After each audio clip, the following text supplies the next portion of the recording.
Live. Folks, we are live. Welcome to Talking Crit. And this so far is your panel. I am Eric Tenkar, your bartender in the OSR.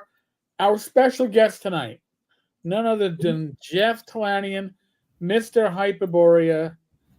Look at that. Look, he is surrounded by his works. Below me is the one, the only, Jim Kitchen. Mhm. And the one bouncing around right now because he can't keep his camera steady No. is my once a week work spouse, Bad Mike Battalato. That's why I can't keep my. Somebody's really annoyed. Like, very You guys are annoyed. like a married couple at this point, huh? Yes, he has the cat. I have the platypus. Very nice. I'll pet my pussy for a while, and we'll be okay. Demonetized right there. Hey, we're not demonetized. She's a pussy cat. You're a pussy Hold cat. on a second. I'm going to duck my head so you can see my cat behind me. Oh dear. Yeah, yours likes to crawl on your head when you're. Well, yeah. Lord, Mine just She's bothers directly me. behind This is me. like a- Look up the hole. this is like a podcast of hairlines. And just winning. Losing. Oh, wow. Or it was that battle. Win. You know, wait. You know you've reached that age when your father's not. It's having that. You know, you're losing your hair speech. It's like not the sex speech. It's the here have some some Rogaine. It's like Right. God. Wow. Hold on. Whoa, it got Hold dark on, quick. That's right rough, man. Come on, man. right here. This is Yeah, supposed to be fun. We're supposed to be having fun here. Come on. we are having fun. You Mm. enjoy Hair my loss hair is cut, fun, man. right? Like it's. I'm not. Well, it's not fun. But in any case, folks, Next subject, impotence. So yeah, No. Let's stay out of there. We're gonna stay out of there. We're gonna stay away from it. Thank you, gentlemen. Thank you so much. We always have fun with Jeff. Jeff is, and we don't just have fun with him because we get him on a cast usually about twice a year, but we get to see him at conventions. And I don't only get Jeff at like North Texas. I also usually get him at ShireCon, which is awesome. And I had the honor of running Swords and Wizardry Light for your daughter a number of years ago. Yeah, that was a blast. Yeah, and I was just like, oh man, she's going to give back reports to Jeff. I better do it. I better do a good job and not be a potty mouth. Yeah, Yep. she had a blast. That You was- changed the name of that now. Really? You did. You didn't? I don't know. Maybe I did. I'm not going to. Listen, I came from a job where you neither confirmed nor denied anything. Oh, okay. Mm. Leave the fifth. Like, I don't know. Did I? Maybe I did. Maybe I didn't. How about we Yeah. introduce the guest? That would be a good start. Well, Let's introduce the guest. Well, that's why we have you. That's why we have. All right, I mean, fine. Here. good This is how yeah, we do this. Mr. Hyperborea, but I mean, you can give. If give you've your been whole living lineage. under if you've been living under a rock for the last 10 years, you may not know about Hyperborea. And our guest tonight is the man who brought Hyperborea to the world and unleashed it in a sweaty, pulpy, muscle-bound Robert E. Howard tribute-like air. If you haven't been in a Jeffrey Talanian game at a convention, you are the poorer for it. If you have no idea what Hyperborea is, I plead with you to go out and buy a copy of Hyperborea. There is nobody who can say they collect role-playing games or that they are in the know of all the cool games if they don't have a copy of Hyperborea. Thank you. The first time I played Hyperborea was at Gary Con. It was probably 7, 8, 9 years ago. I was lucky enough to get into Jeffrey's celebrity game. We will talk about that later. There were shenanigans, but more than anything else, it was just this gobsmacking impact because all the things that I used to read, all the Conan comic books that I used to read, the stack of old Howard paperbacks, all that gritty, muscly, sinewy, all of that just came to life in a single RPG. And more than anything else, if we talk about a second and a third generation of game designers in the role-playing game industry, there are very few of what I would call the third generation of RPG designers who have the experience that Jeffrey had. And Jeffrey got to work at the hand of Gary. And you don't say that very lightly, right? Because Gary's number of projects after he left TSR was few and far between, but each one had an impact in some way, shape, or form. And I think it would be useful to talk about that tonight. But more than anything else, I've been counting down the minutes till tonight. Our guest is Jeffrey Talanian, author, the auteur of Hyperborea, and we are so glad to have you on the show. Thank you so much. I appreciate that. Did I miss anything? Good. No, it sounded good. No, that was they covered all the high points there. Yeah, you're too good for this show, Jim. Yeah. Not true at all. Oh, I will say. So, knowing Jeff as many years as I have, some of my most enjoyable times at conventions are sitting down and talking to Jeff, because you rarely find somebody that enjoys exactly the kind of literature that you grew up on, which for me was the holy trio of Howard, Clark, and Lovecraft. But yet this guy, he unapologetically loves all three of them, and will talk to you about them. And it's just great to be able to. I can't talk to my wife about those guys. She doesn't know what I'm talking about. Exactly. And then you start bringing up Lovecraft to people. They go, but he was so racist. We can't talk about him. Okay. And Howard, but he was racist too, and he was weird. He killed himself. And it's good just to be able to talk about these people. And Clark Ashton Smith, let's not get he was a pervert, but other than that, these are great people, and you got to separate the person from the literature, because the literature is powerful. It's lasted over 100 years. The things they created become part of our society. I mean, who would have looked back in 1930 and told Lovecraft, the name of your stories is going to be it's going to be an emblem of a certain type of literature that people are going to write 100 years later and will make movies about it. It just would have not understood that. Howard, ditto. Hey, this pulp character that you just kind of threw out there, because you were just trying to sell magazine, make money, and you create this character. 100 years later, people are going to, when you say blank the barbarian, they're going to fill that in with Conan. They're going to know what you mean when you say barbarian. Exactly.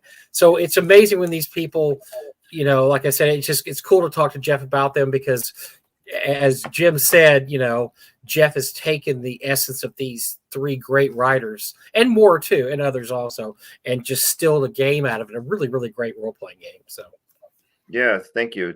I feel the same way. I feel like that not so much Smith, but Howard and Lovecraft, I don't think that they ever would have imagined that their works would be a pop culture sensation 100 years later, and that they would be, Cthulhu plushies at record stores.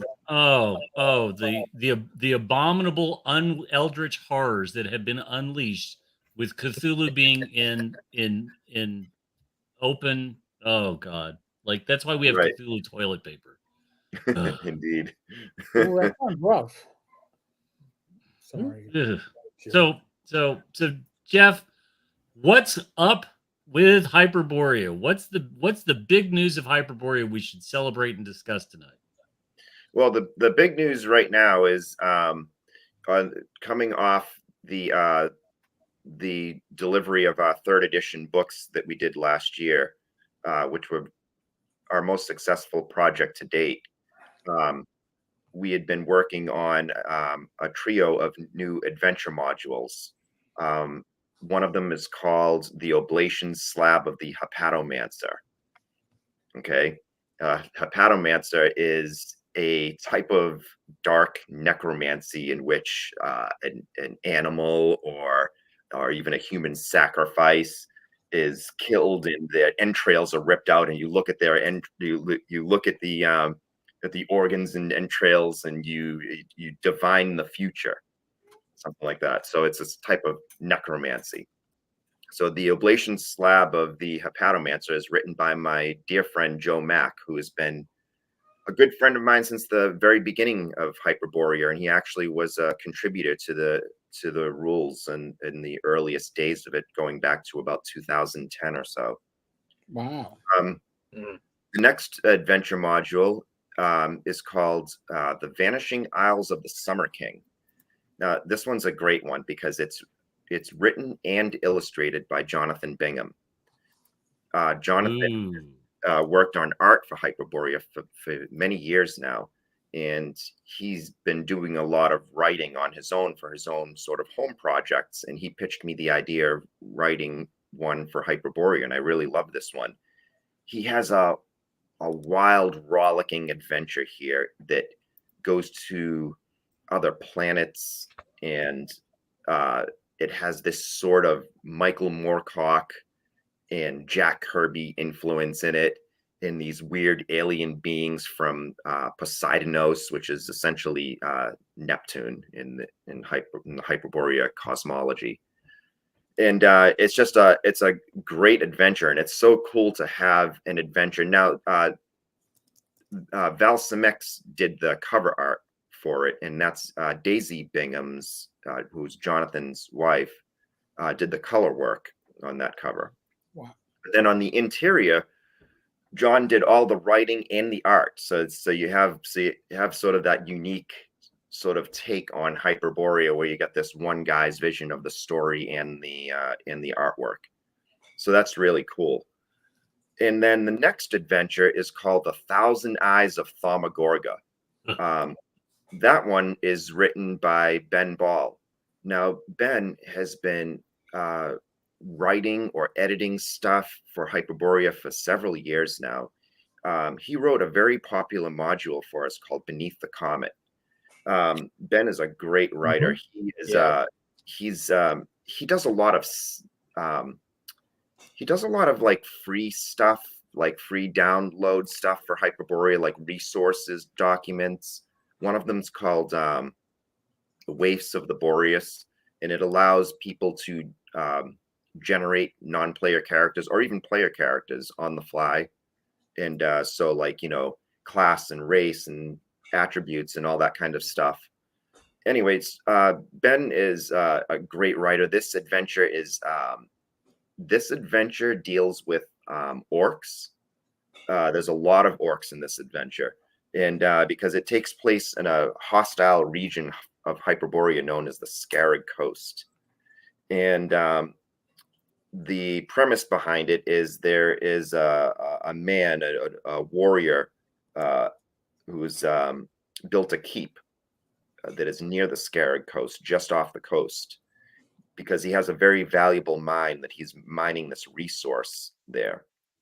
And it sort of develops into a sort of mystery because his keep is built over this sort of, it's not a gold mine, but it's could be, it's virtually a gold mine because of the resources that he has there.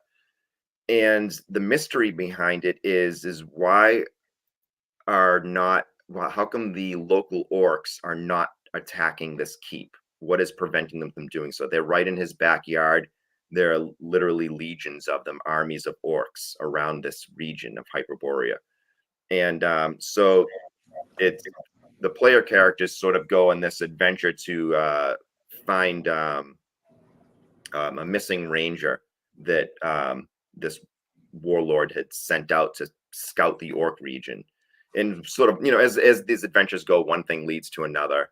And so anyway, it's a trio of new modules that we're kickstarting right now. And there's a couple of other things that are unique about them. For one thing, 2 of the modules are going to be hardcovers. We've never done a module in hardcover format before. I didn't realize that when I backed. Holy crap. Interesting. Yeah. Smithsonian binding, dense pages within it. We're doing a 2-color layout, so it's basically black and white with some blue within it for headers and things like that, and some tables and sidebars and things like that. But it makes it pop a little bit more without going overboard instead of going full color. But it's still the same type of black and white, pulpy, horrific art that we have in the within the pages of each module. So yeah, so we've never done a hardcover before, so that's a different kind of thing for us, because what ended up happening is two of these adventures anyway, they sort of blew past the page count limit to do a saddle stitch booklet. So so we do have a bundle deal for the 3 books, which is $85 on the Kickstarter. And so yeah, it's a very exciting thing. They're all written, all the art is in, covers are in, editing is completed. The only thing that's on the plate right now is finishing layout, and then it will be going to print. So we funded within a few hours of launching, and it's doing really well. You're on your way to being almost double your goal. You're Nice. well on your way to almost being double your goal. Yeah. Nice. That's fantastic. And I think one of the things to point out to, again, people, the 5 people who've lived under a rock and are unfamiliar with Hyperborea. I mean, Jeff, you don't publish 5 or 6 modules a year. The Hyperborea product has never been one of volume. You've always been the person who's sort of taken a step back and really tried to deliver the products that absolutely dovetail what you did with the original hardcover and just continue that quality level. And I think that's something to really draw attention to. I do value the quality of content over pushing out a whole bunch of products. And part of how that works for me is that when other people are writing for Hyperborea, basically my job is to sort of comb through it and make sure that it is consistent with my vision of Hyperborea as we established with the original box set in 2012. Right. So I do a lot of content editing, and I work with the writers and go back and forth about making those connections to what's already been established and keeping everything consistent. And in each of our adventures, they each sort of flesh out a small corner of Hyperborea and develop. So it's not just an adventure, it's an expansion of the setting in a way. Right. Because you get local culture. Mm-hmm. You have like villages and keeps and sometimes cities. And all of these are done with the idea that they're expanding upon the setting. But we're also trying to keep enough of Hyperborea, a lot of Hyperborea, open to the individual referee to expand upon it with their own. So we have like dots for towns on the world map that aren't labeled. Why? Right. So that you can name it yourself and say who lives there, or you can drop in an adventure of your own creation into the setting, or maybe use something that's from another publisher that you feel like matches the tone of Hyperborea. So I'm sorry, go ahead. No, I was going to ask you, there's 2 thoughts that I have. Number one is when you are talking with a writer who says, "Oh, I'm interested in doing something for Hyperborea," what's your elevator pitch for them of what you want to see in a submission? I mean, do you have an elevator pitch? Do you say it's got to have X, Y, and Z? What do you normally say under that circumstance? The basic core elements for me are you a fan of the fiction of Robert E. Howard, H.P. Lovecraft, and Clark Ashton Smith? If you're not an avid reader of those writers, or at least 2 of the 3, and if you're not into Gary Gygax and Dave Arneson and all their peers of back in the 70s and 80s and the type of works that they were creating, those are the things that I mostly look at. I look at the RPG side of things, and also the fictional inspiration stuff. So I want to see at the very least that they get it first, that they're not just like, hey, I want to write a Hyperborea adventure. Mm-hmm. I would want to see that they're really into the same inspirational materials that I've been into from the inception of this game. And then that leads me to the other question is, a lot of times around television series, there'll be a series Bible. Do you have a Hyperborea Bible for writers? Do you have like a 2 or 3 page, these are the things to always remember. These are the things you should always err on the side of. These are the things you should lean into. These are the things you should lean away from. Not so much that it's a Bible per se. I want them to really familiarize themselves with the gazetteer of the game, which has all the lands and everything. I want them to not go against something that's in there or expand on something that's already been expanded on in one of our other adventures. We do have an internal style guide that we use for consistency, but that's more during the editing process. Sure. The terms that we boldface, the terms that we italicize, things like that, so that it's consistently done throughout the work. Our alternative spellings that we have for certain antiquated words and things like that give it a little bit of that flavor of the pulps. Right. And so we have all of that within a style guide, but that's something more that I work with editors on. But I do sometimes provide it to the writers so that they can get an idea of where and how that we go about these things. And has somebody ever come to you with something said in Hyperborea or done something in Hyperborea where you've just been gobsmacked and thought, my God, right, this is perfect. I wish I had that idea. Is there anything that's happened like that? Definitely. But I mean, I'm one of those suckers that my favorite thing is the thing that I'm working on now. So these 3 adventures that I've got going, like I've actually play tested them all. I've play tested them in Texas, each one of them. I've play tested them at GaryCon, TotalCon, ShireCon, Gamehole. And so having played them with so many different people and seeing so many different reactions and how the players interact with the various hooks and the wild and wacky things they do that are never within the parameters of the module itself. You know right. How that goes. Yep.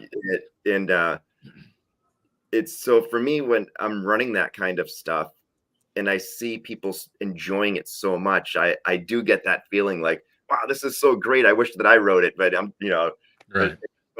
But I'm also thrilled that other people enjoy the game so much and are so immersed within the game that they want to contribute to it from a creative aspect. Right. So if you had to pick, I mean, I'm assuming Howard is your number one love, but who wins, Smith or Lovecraft next? I'm sort of curious. It's really hard to say. It's like my favorite one on any given day is the one that I'm reading at that time. This is the best because I'm reading it now. But I will say this, it was in the earliest days of my developing this game back in 2008 that I was reading Lovecraft's Shadow Out of Time. Yeah. And in Shadow Out of Time, this guy is taken by the Great Race and he switches bodies with the Great Race. Yep. And he's the alien being is in his human body and he's forced to live in this alien body in another planet. And in that story, when he is on this other planet in this alien form and he's studying their library, he reads about Hyperborea, he reads about Volusia of Kull and all these things. And I had this sort of epiphany when I was reading it of seeing how Lovecraft just took these various elements of Smith. He took, what did he take from Smith? Yeah, the Hyperborea, but I forget what else. Mm-hmm. There was something else.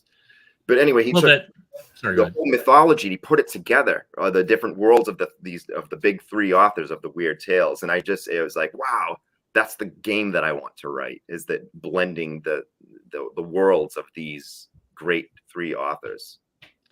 The selected letters of Lovecraft that Arkham House published, I think there were 6 or 7 volumes. And one of the greatest things in it was that you actually got to see the correspondence where all of them stole liberally from the other, from this little coterie of writers, and would rob and steal and so on and so forth. And it's interesting because that kind of collaborative authors process, the next time you actually ever see anything like that sort of happens, particularly in publishing, is Robert Asprin's Thieves World series, where literally the idea came to him at a science fiction convention, and he talked to some of the other authors, and by the time the show was over, he had more authors with more stories than he had for one book. But it led to this whole idea of grabbing one person's characters and writing them and doing something else. And this, Yeah, that takes it to another level, the way they were riffing off each other. Yes. But that's the great thing is that the roots of that are exactly what you're talking about, is Lovecraft and Clark Ashton Smith, August Derleth to some low level. I don't want people to get the wrong idea that are listening to this. Don't get the wrong idea. When we say stole from, we really mean homage, because they talked about that back and forth a lot. They would say, hey, I'm going to use this guy. Oh, yeah, you can use that. You can use that god. You can use this, that. So they weren't really stealing as much as like it was an homage to whatever author, they were. Right. One of the more famous ones was Sithagwa, which was ended up in a Lovecraft story before it was published in a Smith story, but it was Smith's creation. Yes.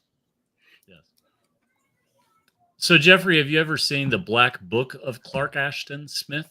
Is the transcription of his notebook that he used to do all of his writings in? No, I've never had the pleasure. Oh, I've got a copy. We'll have to sort something out. So. Yeah. It's fascinating, right? Because he would have written by the Mad Arab. Yeah, he just scribbled something into the notebook and then fleshed it out into a story later. A lot of Averone and so on and so forth. So. Oh, very nice. That's some of my favorite stuff too. Yeah. Oh, absolutely. So what are some of your favorite convention stories? What are some of your favorite things that have happened? What a setup. I think I know where you're going with this one. No, I'll be good. Well, maybe you should lead with your phrase. Maybe you should lead with your phrase, because it's such a great phrase.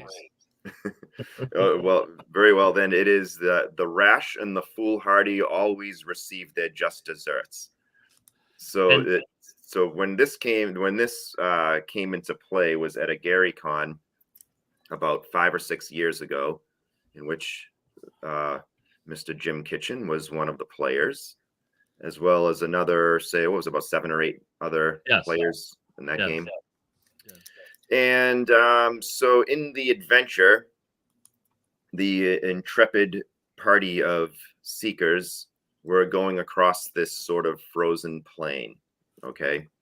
And in the distance, they espied a barn that had a roof being ripped off of it by a group of about 6 frost giants. And the frost giants were plucking out the sheep from the barn and just eating them wholesale. Okay. So the party is about, 150 yards away, something like that. Maybe even more.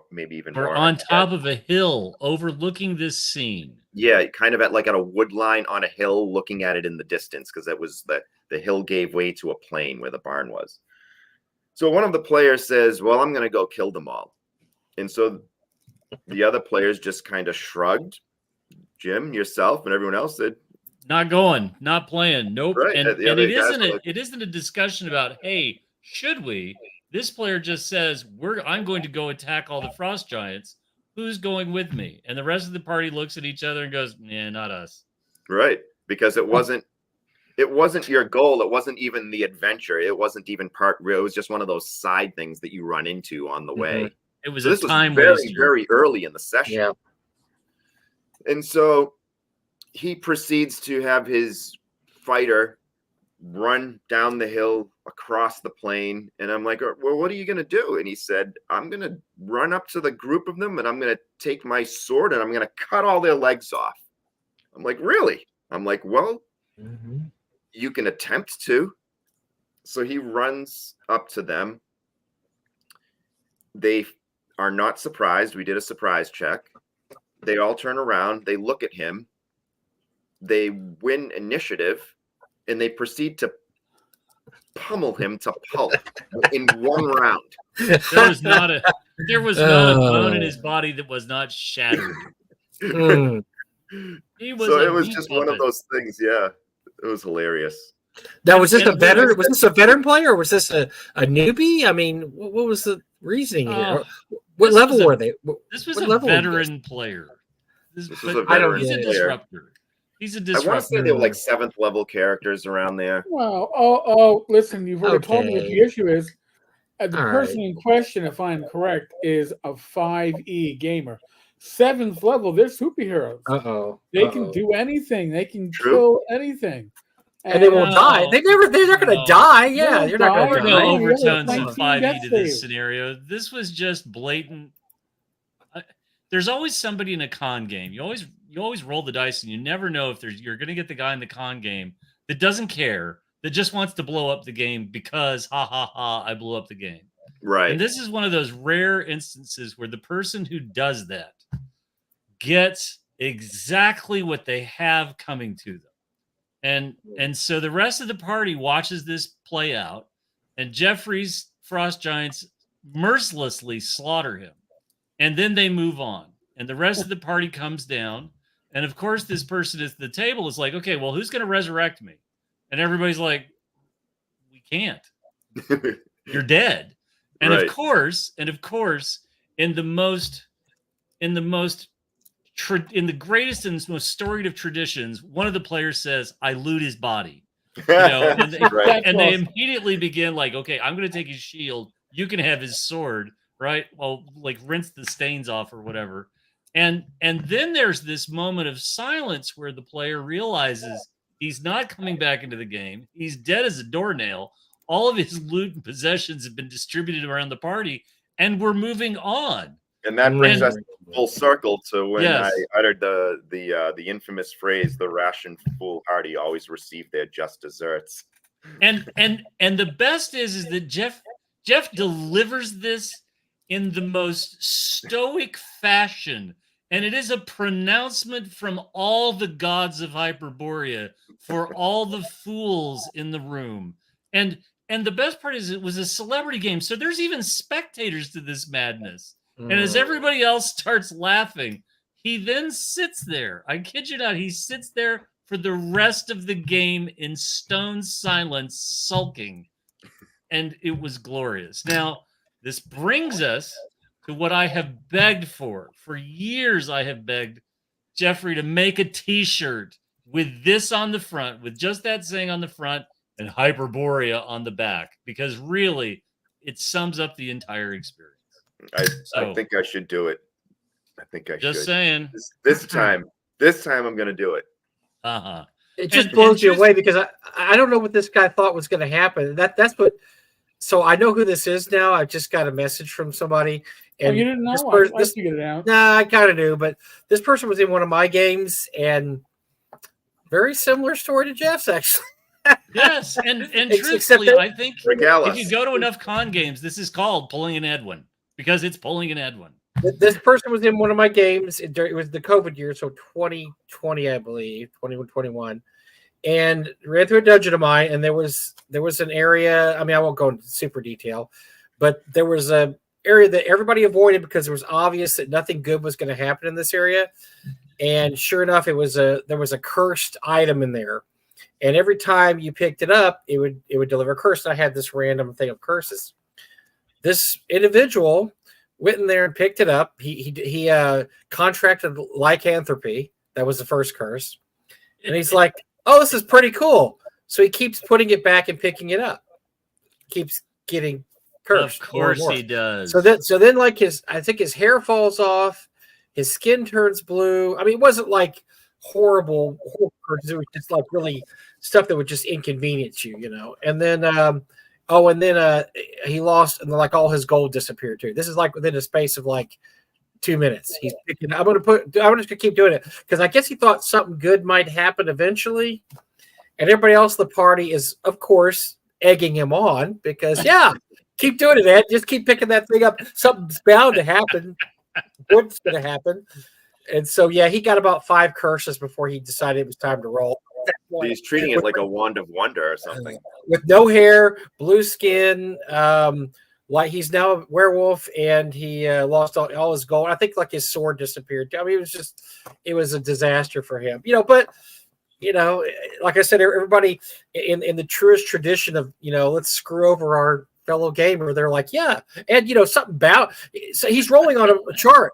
Some of those results are bound to be good. Just keep going. You'll get your stuff That's back, right. That's so right. it was great. That's Yeah. So funny. this is a pattern with this person. So that's pretty funny. That's funny to hear that. Okay, so now Jeff's got some great tattoos, but he's got a great one of Galactus. He's got a Kirby Galactus on his. No, it's a Kirby Silver Surfer. Silver Surfer. Oh, nice. Yeah. But Yeah. but like, what's the most Kirby-esque thing you've put in the game that you wish people would appreciate more? Well, it was first introduced in the module, the Sea Wolf's daughter, and it's called a Transstellarial, and it's this giant alien-like being that's armored, and it merely observes the various races and doings of Hyperborea, collecting information, and it kind of looks like a celestial from Kirby creation. It's kind of a cool giant alien being that's like, has a shit ton of hit dice and is it's virtually impossible to kill, as it's for this race of only a small amount. There's only like 100 of them in existence, and each one is slightly different from the next. And they can, I think they're about 100 feet tall or something like that. So now, what's next after this Kickstarter? Do you have something in mind? Do you have something that? Yeah, I do have some irons in the fire. I'm working on a big project myself, so I've been tinkering with it while these guys were writing. These 3 guys were writing these modules, and I'm doing a city supplement for the largest city in Hyperborea, which is known as Chromarium, and it's a city that it was originally built by snake men thousands and thousands of years ago, millennia ago, but the snake men are gone now, and it became the capital city of the native Hyperboreans, but they fell to decay, and with glacial advances and pestilence and disease, they fell away, and the city was in the wake of a great disease known as the Green Death. The Hyperboreans fled to their fastnesses in the mountains far away. So when the city was abandoned, the various barbaric races came, and they then populated the city. And they are the people that are there now. They came in as barbarians, but now they're civilized because they've then been there for centuries. And so it's a city in the campaign setting that has a rich history. It has it's the city that has the greatest melting pot of all the various races and cultures in the game that all live there, whereas there's other parts of Hyperborea where you may only encounter Celts, or you may only encounter Vikings, or it's a land where only the Picts live and things like that. But in Chromarium is a melting pot of all these different cultures. So it's really fun to work on this, because there's various temples and fanes to the deities of worship, and the city is ruled by an oligarchy, and the city has law, but law is not dispensed with any type of fairness or consistency, and so it's kind of you could say it's sort of a chaotic sort of town, but it does have its own laws, and it's just working on this city. My design approach with it is it's difficult, because it's one of those things where I want to inject some of that flavor that I just told you about, but I also don't want to overwhelm the reader and give them a history lesson in Hyperborea. Right. I want it to be something that can be utilized, so that you sort of have to distill that flavor element into something that's in digestible chunks for the reader, so that it can be useful, but not be, an impossible task for the person running the game, that it can be a resource, you know. And so that makes me that's going to make me come back to something else here. So in doing this and sort of sketching out all your notes and talking about what you're going to do, how much of what you learned working alongside Gary is influencing that? Hugely influential to me, because when I first started working with Gary, it was on a city project known as Igsburg, which is outside of Greyhawk Castle, called Castle Zagig, with the serial numbers filed off. And working on that city project, it's funny because earlier you mentioned a Bible, working with the Bible. Gary was big time into that. He would supply us all with Bibles, and that we would, for each sector of the city, there were general notes that were common throughout the whole city that all of the developers of this city had, but there were also, each of us individually for our own sectors had guidelines that he would provide us with. And so, yeah, I learned a lot working with Gary from those early days. This goes back to late 2005 into throughout 2006, when I was working on that project with him. And then eventually I had put that aside, and I was working on the main dungeon itself with Gary. So that was, one of the delights of my life. It was, I still have to pinch myself when I think about it, that I had that chance to work with Gary Gygax. It's almost like saying I got a chance to write a Spider-Man comic with Stan Lee. I collaborated with Stan on a Spider-Man story. It's just the same kind of thing to me. It's working with greatness, working with a legend, working with someone who literally created this hobby that we all love so much. I know that, of course, he had many peers, and I know there's a whole history of network of war gamers that preceded, and they were all riffing off each other or stealing from each other, or whatever you want to call it. But to me, Gary is the ultimate in the history of the tabletop role-playing game hobby. That's great. That's just great. So what was Gary's rule? What was one of the key points for Gary about cities that you're carrying over into the next project? Really, but it may seem kind of silly and cliche, but creating outlines, having outlines of all the different elements that you have, and figuring out from those points which ones you want to flesh out more than others. Having key elements. He was a big fan of having, like, some things that are described very briefly, and other things that are fleshed out that function as a sort of adventure seed. So it's that sort of balance between minimalism, so that maybe the individual dungeon master can, create something on his or her own, and then these more realized adventure seeds that you can take, and the work has kind of been done for you, in which you can sort of go from there. So I think watching him and seeing how he balanced those various elements and how to sort of work them together. But he also provided all of us. He wasn't, he didn't like lord over us when the freelancers were working on these projects for him. He encouraged us to, inject our own creativity and expand upon these things. He might look at it and say, no, that can't go in there. Or he might say, that's pretty good, keep going. He could be, adamant about things that he didn't like, and he would encourage you to keep going on something that he thought was cool. And he provided us all with a lot of latitude, I believe. Jeff, I'm going to ask you a question. I'm sorry, real quick. I want to ask this to Jim. If you don't have to answer it, if you don't want to, it may be too close to home or personal or whatever. So there's been word that Troller Games is going to go ahead and publish more Castles of Gig, probably republish Castles of Gig, and perhaps do more to it. Have you been approached to do anything with this? And would you be interested if somebody did approach, or are you past that now because you're into Hyperborea and that's just kind of your past? You don't really want to go back there. Yeah, so the latter is true for me these days. I'm really 100% focused on Hyperborea. I worked on that stuff a long time ago, and like I said, it was, you know, the delight of my career having the opportunity to work with him.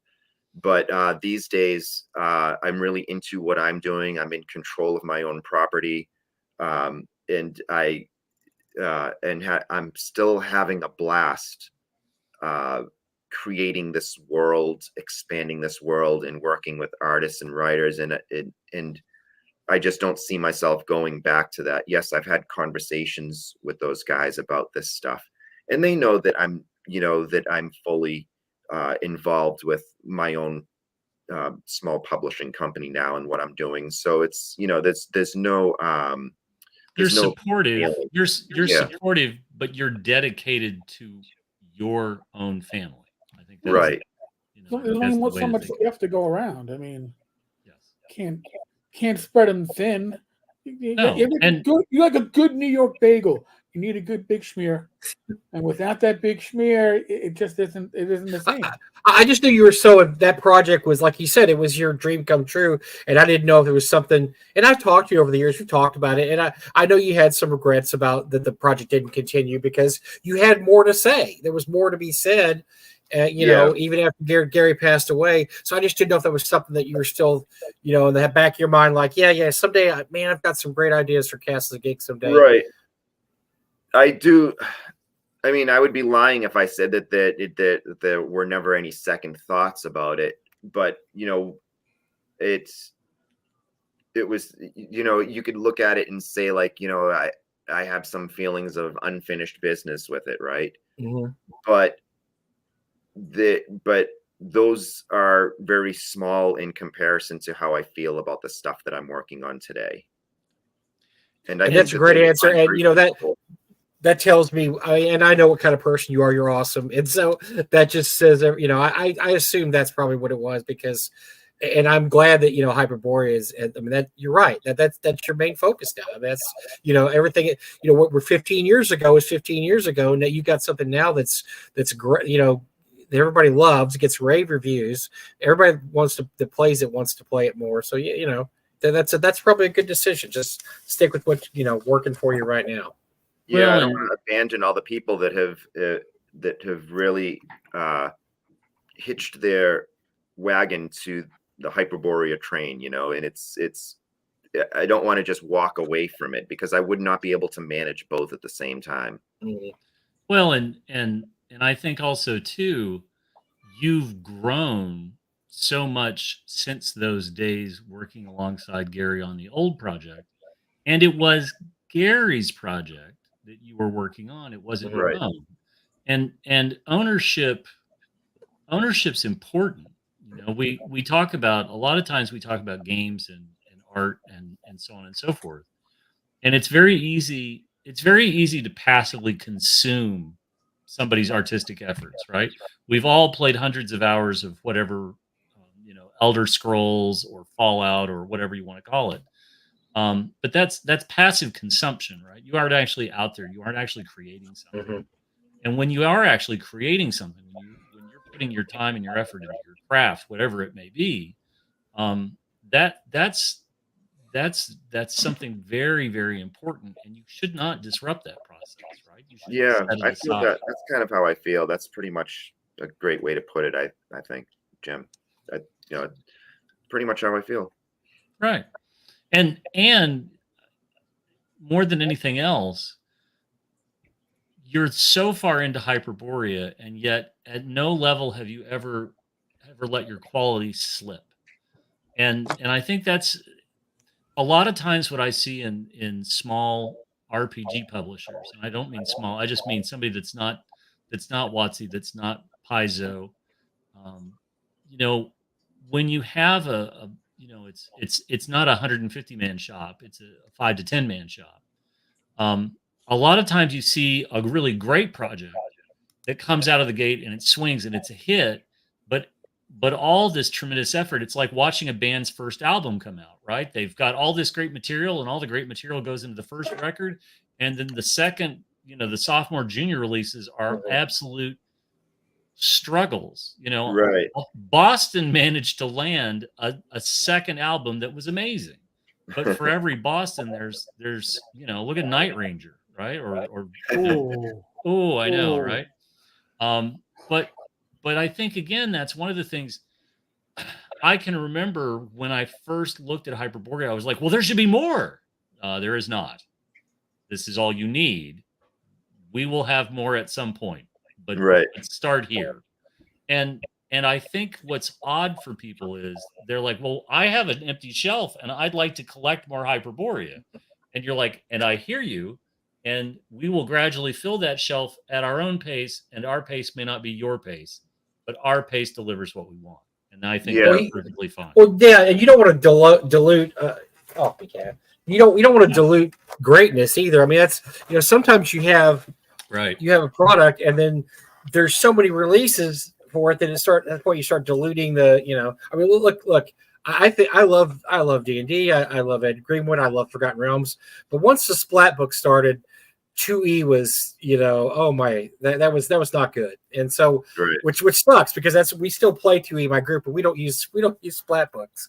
We kind of have a point that's no longer because it just was diluting the brand at that point. Definitely. We have to have a Splat book about half elf and ranger, druid, drow, whatever, just because Oh my God!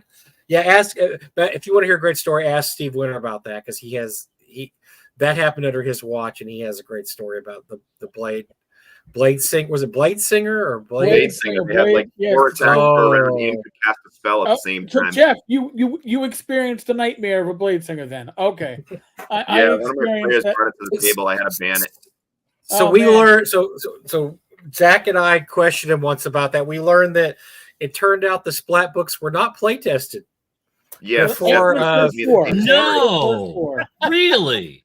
I'm the first stunned. 4 were kind of play tested because those were the core class. Yeah, the fighter, the cleric. They were just like just throw them out. Yeah. We need a Splat book about Rangers. Who's got some ideas? Rick Swan, write it. Boom, boom. It's you have a Ranger that can turn into a tree and walk around. But yeah, but it's funny, Eric, because those first core 4 books, they don't have the kits in them that are mega powerful. They kind of fit in with the 2E game. Yep. It was the ones that came out subsequently. The ones that came after. And in about 4 weeks, I'll be getting together with my old gaming group from high school and college. We get together once a year in the late spring, early summer. And I am going to be busting my friend Dave's ass again about that Blade Singer Lyra Moore. I still have nightmares about it. And this is from like the early 90s. Okay. And he was like, I don't see any problem with it. It was a great character class. No, it wasn't a great character. It was a horrible kit. No. Yeah, that was like 92 and 93, I want to say, right around there. Yeah. I had an Undermountain campaign going at the time, and they could play any class in Forgotten Realms. And I remember that was the point when somebody brought that character up and I read about it. I made a list the next day of characters. Here's what you are allowed to have. And then at the bottom it said, no Blade Singer. It was so terrible. I was running a Dark Sun game and I had a guy who wanted to create his character. It was an AD&D game, but he wanted to bring a character from Dark Sun.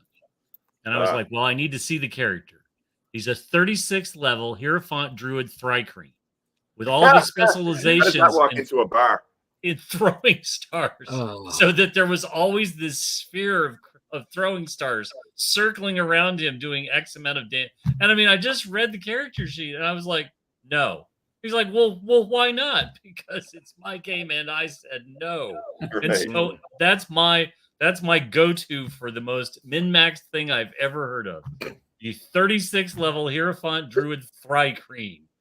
So I think what we're saying here is, Jeff, is we don't want to see a Blade Singer in Hyperborea. So keep the quality going.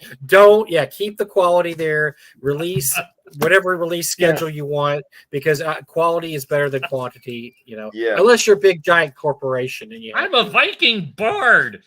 It's funny because I was just talking to one of my friends about this the other day because we were talking about the Kickstarter and it's and so I have this Kickstarter of 3 adventures, and so you often wonder, like, because the TSR came to this conclusion back in the 90s.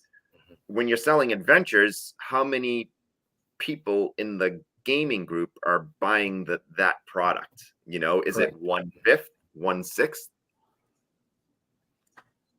That's why we're in a present dilemma with this brand is under monetized because they threw that theory out, right, Eric? They said, well, only the DM's buying anything. We need to make all the players buy something, which is part of the engine that they're trying to move over to VTT. These shelves stand as testimony to something different.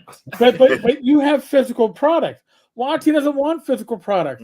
And what they recently did, which I find to be hilarious, they allowed you to buy piecemeal. Like, I want a feat for my character, and I don't want to buy the book of endless, I don't know, drought breast milk, which apparently Greenwood is talking about. But I only want a certain feat. I could buy that feat now. For what, $1? For like $1 or $2, yeah. Okay, now, all right. Now you can't piecemeal it anymore.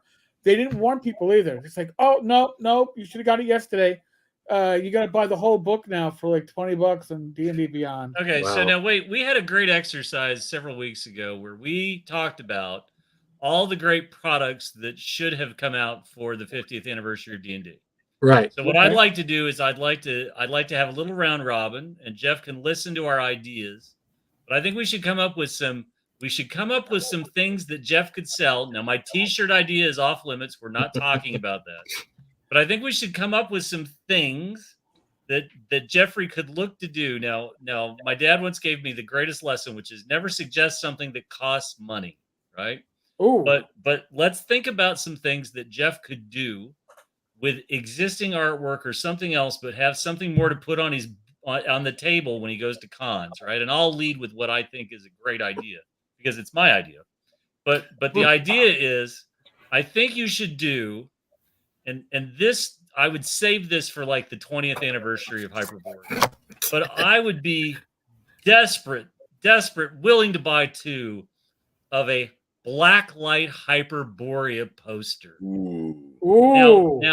Now, I'm not saying tomorrow. I'm not saying next year, right? But we can look at that artwork over your shoulder, right? And really and truly maybe simplifying the illustration a little to make it easier for the printing process. But sweet Jesus, that needs to be a thing where I could get that and I could hang that up and I could fluoresce that. And then, I can put on whatever album you would recommend. And I think we go from there. Yeah, you could have like, if you have heroes in some type of battle against some type of, eldritch horror, but you can also have some type of swirl in the background so that when you put the black light on, it looks like this motion. Yes. So kind of a trippy thing. All right, Eric, Mike, what do you think is the money on the table idea for tchotchkes or merchandise for Hyperborea? Unlike Jim, I don't smoke dope because apparently Jim. No, I was going to think a wood burning kit, perhaps, because that's. I'm sorry. Okay, that's the non-marketable idea. No wood burning kits. No, honestly, I mean, Jeff does such a great job marketing it. I'll tell you one thing that I think is awesome is pins. Do you do any pins, Jim? I have I do enamel pins of Hyperborea. Yeah. I need to buy one then because I don't think I've ever seen one. I'll give you one. I've never noticed all the stuff you guys do for me in Texas. Well, hello. I knew this was going to be worth it. High five. I knew where this comic be worth it someday. One every year. Like there should be, like I know you have to get enough of them made to get the price point right, but there should be a collectible Hyperborea pin for conventions. I would definitely wear it. I would wear it on my lanyard. I would definitely wear it on my lanyard if you gave me. Yeah, definitely. That'd be awesome. All right, Eric, what's your idea? Pins. Actually, the poster's a good idea. I gotta say, I don't, and I'm gonna say something that I personally don't use, but I see at every freaking con like it's going out of style, and people are always buying it at tables, are these little dice towers. And I think you could do a dice tower that has that Hyperborean Conan-esque with that, like with a skullish type of thing at the top. I think that would work pretty well. And if you make the top actually a throne, then people could think that that's where they're going to be sitting. Yeah. Okay. All right, I got another one. Now there is a great idea in the comments. Somebody said coasters, and I like that because I think you should drink when you play Hyperborea. There should be that some actually method plays into drinking. what I was going to say, because my thing that I've wanted to do for a long time, but it's one of those things I just haven't gotten around to yet, is like a ceramic Hyperborea mug that you could use to drink some stout out of, or drink your coffee or wine, and maybe have like we got that Sathagwa image on there. You could have a guy like somebody's that. Pointing out in the comments that Cafe Press will put that on a thong. So I mean, you could that's a. But now I will show this, right? I had these bracelets made last year to celebrate This is my auction handout item. Shrink is not a condition, because on the back it answers what would Bill do? What would Bill Meinhardt do? So of course shrink is not a condition. But I think you can get your saying on the bracelet. I think you can actually fit your saying on the bracelet, and I can send you a link because they're cost effective too, and they glow in the dark. So there's also that. Oh, nice. Very nice. I want to ask you, right? So we always talk about Appendix N. What is the soundtrack for Hyperborea? Like when you're going to be writing, right? A friend of mine who's been in the RPG industry for 30 plus years, one of the go-to albums that he always works to is the Social Network soundtrack, Resner and Atticus Ross. And really, he just lets that roll out. And he says sometimes when he's on a tear, he'll just play Hall of the Mountain King over and over and over again. What's your soundtrack for Hyperborea? So, I really enjoy listening to Holst the Planets. Yep. That's one of my favorites that I do. Of course, the Basil Poldoris, Conan Basil Poldoris. Yep. There's so many. So I'm kind of weird because when I'm writing, I can't really listen to lyrics at the same time that I'm writing. So I tend to veer towards like powerful types of classical music when I'm because that's what I feel like is the sort of my background vibe. But then when I'm not, I would say, bands like Manowar and things like that, or Iron Maiden, are great, Hyperborea type music. Excellent. But yeah, so what have I listened to lately? I think I like to listen to a lot of like string quartets and things like that. It's Beethoven string quartets. Some Edvard Grieg, just different stuff like that. Right. Well, Jeff, what would heavy metal Jeff in the '80s think about the musical taste of the kindler, gentler Jeff Talanian here in the new century? Dad Jeff. This may come as a surprise to you, but I was also listening to classical music back then too. So very good. Okay. Very good. By the way, Jeff, you can do with the cozies. Steins could be a thing, Jeff. I mean, I'm actually surrounded by German Steins because I have a Dutch shelf in this room, but I've got a number of different versions of my logos. Oh, very nice. You never know when you might want to drink out of the skull of your enemies, so Yeah, I have a skull that I drink out of. Yes, I've posted some pictures on Facebook of drinking out of the skull. That's excellent. We've got to have a big skull drink at North Texas. Then everybody bring your skull cup. Yeah. Now, when you aren't running Hyperborea, right? When you go to cons and you have an opportunity to drop into a game, what do you like to play? I like to try different stuff. Some of my favorite games that I've played in recent years, like Alex Kammer runs a great Alien game. Yes. That's a blast to play, the Free League game. But I do like to try different stuff that's outside of the, say, your typical fantasy type of D&D type of game, different science fiction games and stuff like that. But and you can never go wrong with playing some Call of Cthulhu, where the expectation is that you're going to die or go running off into the hills mad. I mean, I do that most days, but sure. Well, it's better for a con than for an ongoing campaign, I guess, in that case. What's the most recent mechanic that you've seen? What's a new mechanic that you've run into or seen where you're like, I wish I had thought of that? Ooh, a mechanic? Yeah. Anything interesting or clever or geez, not that I can think of, but I don't know. Mechanics don't really do it for me. Gotcha. It's, I try to be a little bit innovative with some of our mechanics, but I've always been more about the flavor of the setting and the adventure and the exploration. So mechanics aren't such a thing that I look at it and say, oh, that's awesome. But I'll tell you what I'm looking for. Tell us. The mechanic that I'm looking for that in all my many years of playing D&D since like 1980, I've never come across encumbrance rules that I like.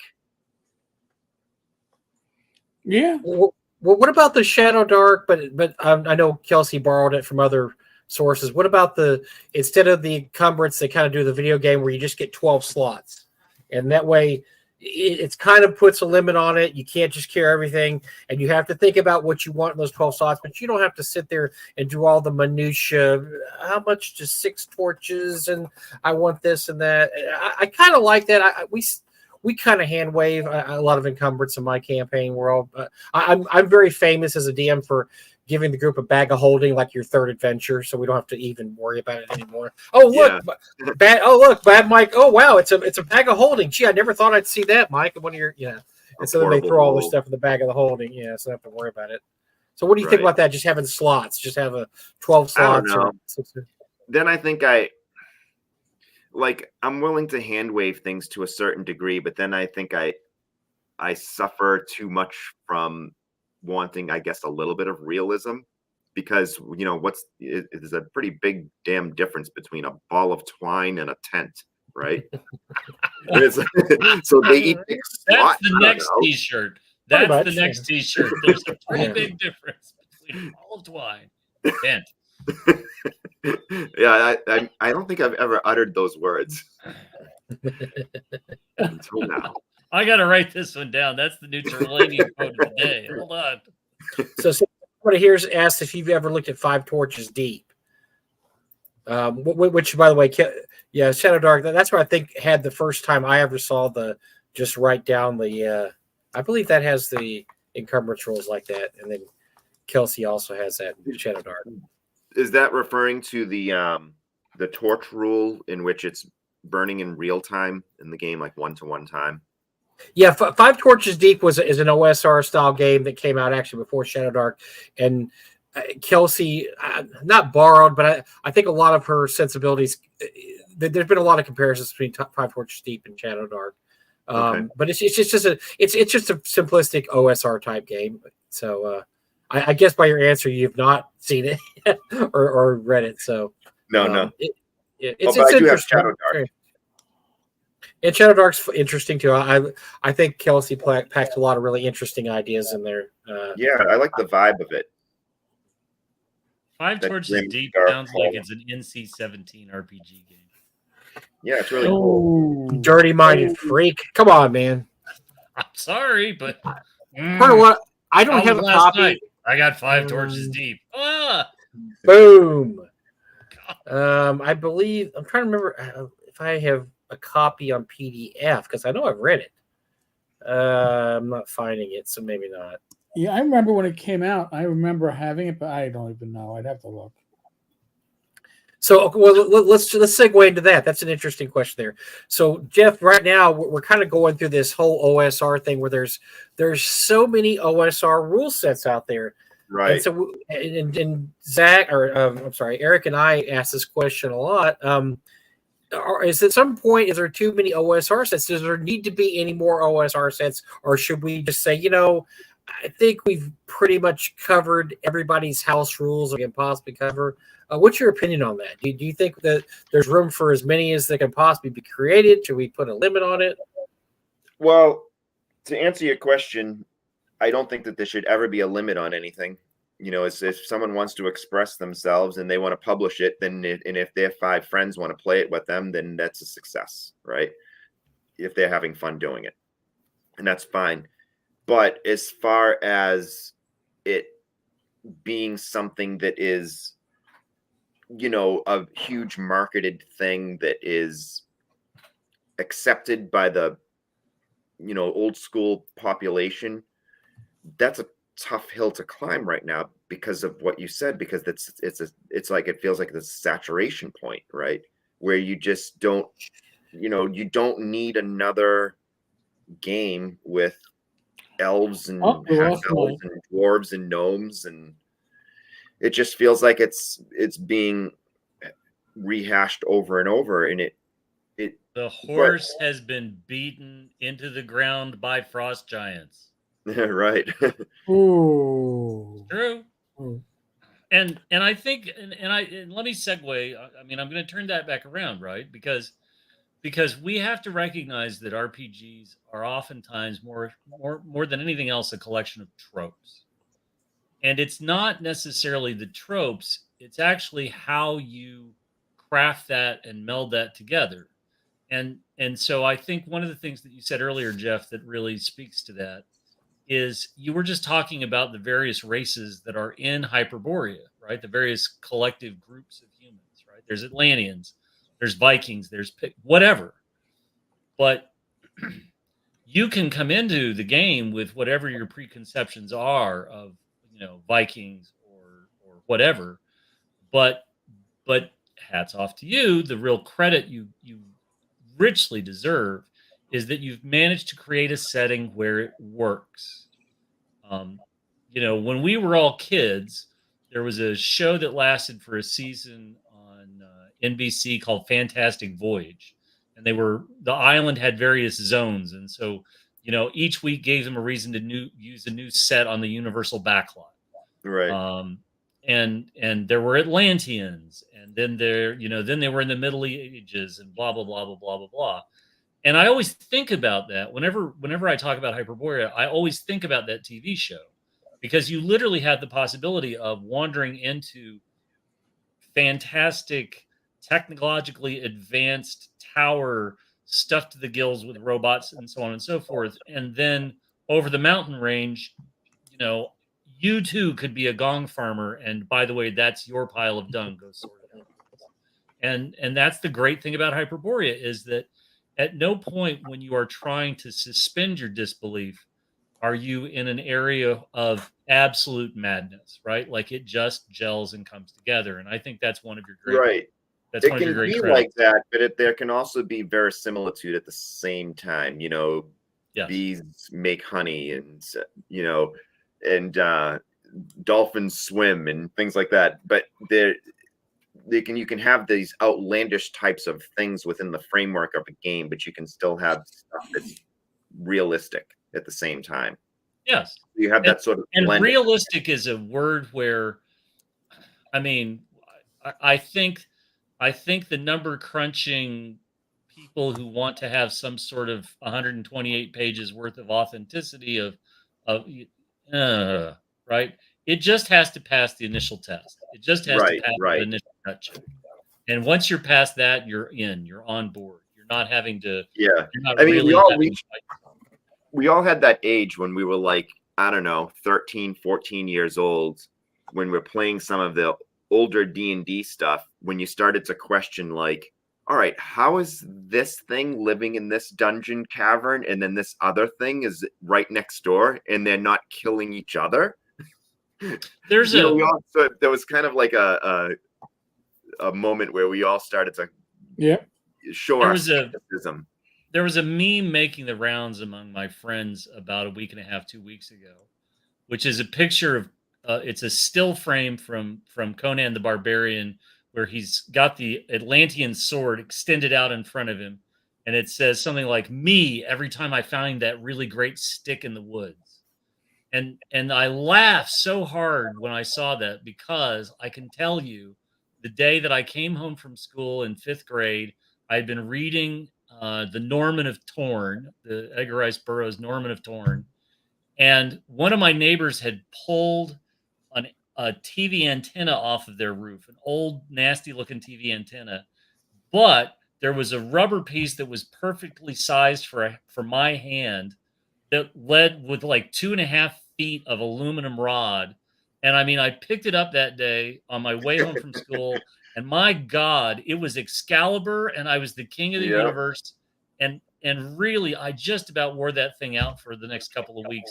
All you I- needed to go with it was one of those metal trash can lids. as a Yes. shield. Yes, right. None of that Rubbermaid crap. I want something to bang this off of, right? Right. But that's that kind of, that's the moment you want to capture. That's that enthusiasm, that sort of naivete / I'm going to enjoy this, and you can't stop me from enjoying this. Don't drag me down with numbers, man. I get the reality. I need the fantasy. I need the Absolutely. imagination. I think one time when I was talking to Rob Kuntz, probably about 15 years ago, one time, and we were talking on the phone, and he asked me what if I could distill D&D down to its most basic thing, what would I compare it with? And I said, probably cops and robbers, right? When you're a kid. Yep. And just that amount of imagination that you used as kids, that even though you're just a bunch of kids chasing each other, you create in your mind this theater of the mind, this whole drama between you all. And you're creating the crime and how it's the cops are trying to catch you in the act, and then you're trying to get away and they need to arrest you, and you have this whole scenario played out, and it's all theater of the mind. Yep. And great stuff, right? That's what you want to capture, is that allure of all of it. And again, I think that's the strength of Hyperborea, is that in a single volume, you really have the essence of everything that you need. There are add-on, the additional things that have been published are great, but 85-90% of really all that you need is in a single book. Definitely. And that's it. It's funny too, because when I was in the early stages of writing the game, I used to participate in various forums were big back then. We used to all go to bounce around to different forums, Dragon's Foot and what have you. Yep. And what was it? Eric Noah's World, EN World. Oh yeah, back in the day. It was like his investigative site on the development of 3rd edition Dungeons and Dragons, and then it became this big EN World. And I think he wasn't even involved with it anymore when it became EN World. No. Anyway, all these different forums we used to go to back then. And I remember I would start to chat about what I was working on because, I wanted to get people's opinions. And I was told by so many people that marrying a setting to a game was a big mistake, because what I really should be doing is creating a generic set of rules that could be used towards any type of setting material. And I know that is great for a lot of games. It's great for a game like Swords and Wizardry or Labyrinth Lord or OSE. But it's not what I wanted to do with Hyperborea, because I wanted to not have it generic. I wanted the races and the character classes to be uniquely joined to this setting. It's really easy to pick up a coloring book and say, this is magnificent.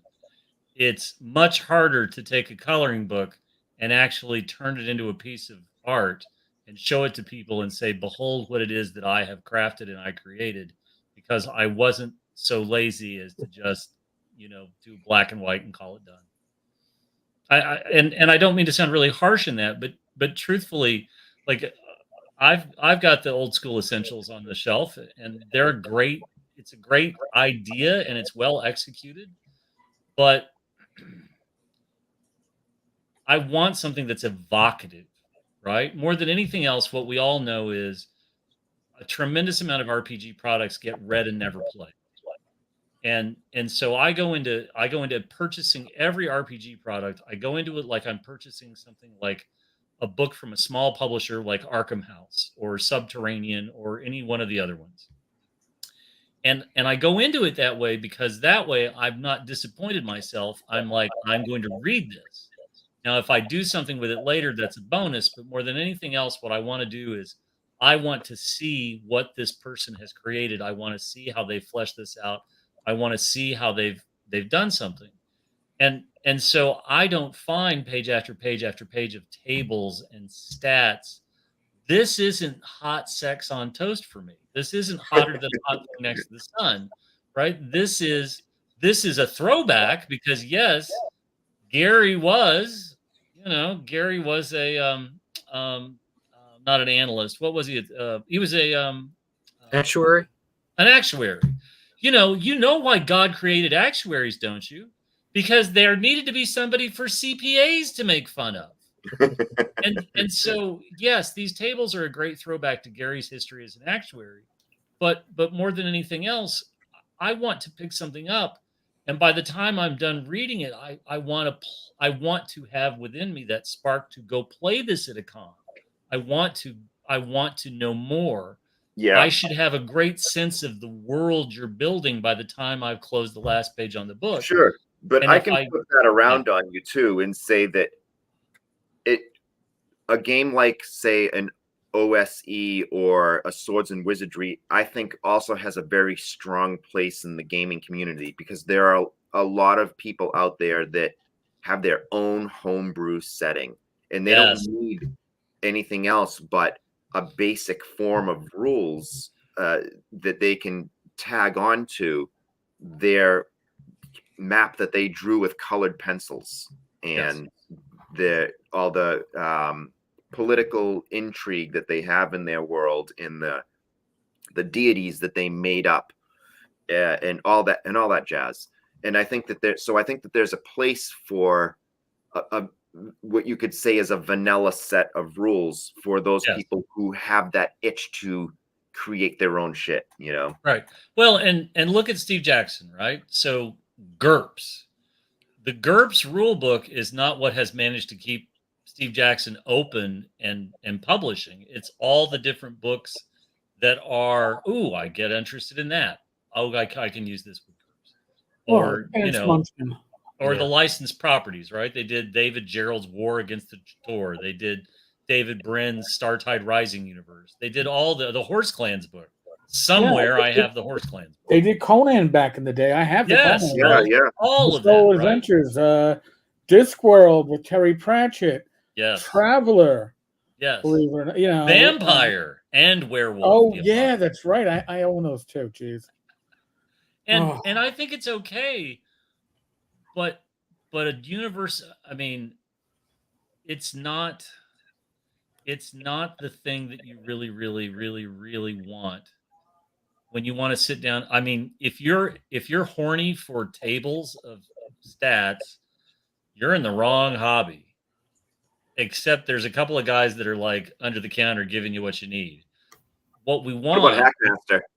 Yeah, the success, like Monty Cook's Tolus, right? Monty Cook's god awful giant Tolus landed at game stores with this enormous thud, and immediately, if you pick this up and you start thumbing through this, this was something that was artfully, largely crafted to be a bigger experience. Yeah. And immediately people are like, whoa, this is something cool. I could jump into this. I could do something with this. But it wasn't, the rules aren't why people got interested in it. It was the setting. It was everything that wrapped around it. But by the way, folks, I'm going to put up another link for just a half minute. It's for the Chifer Humble Bundle. That's the Monty Cook stuff. Patolis, Bane Warrens, and other Monty Cook's 3rd edition stuff is the reason why I snagged it.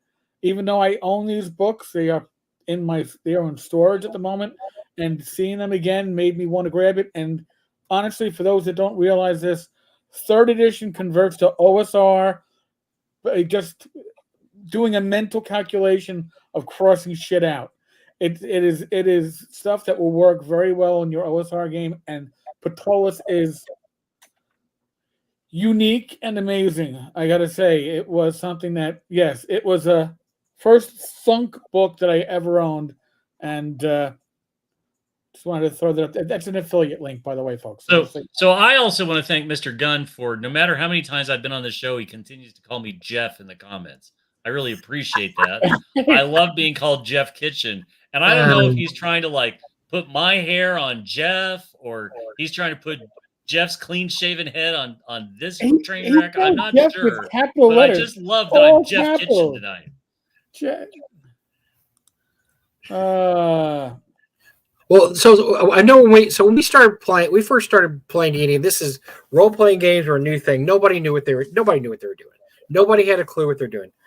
So you start playing, and immediately the first world you hear about is Greyhawk, obviously, because that's the Gazetteer. That's the first thing that came out was the Gazetteer, and so everybody's campaign was in Greyhawk. It was somewhere in Greyhawk, whatever, wherever they decided to put it was somewhere in Greyhawk, and that was pretty much the default for setting after setting until Forgotten Realms, and then at that point the floodgates opened wide, and you had tons of settings. And I think people also, as time went on, felt more comfortable about making their own game worlds. Now, some people did. You had the Arduin people that always had really really weird sci-fi, horror, bizarro campaigns, and they weren't going to set that in Greyhawk. So, at what point? So, I think what somebody said there is true. Is you need to have a little pizzazz. You can't just. It's great to have a rule set because you could take that rule set, put it in your own world, but it's fun to have a little pizzazz. But at what point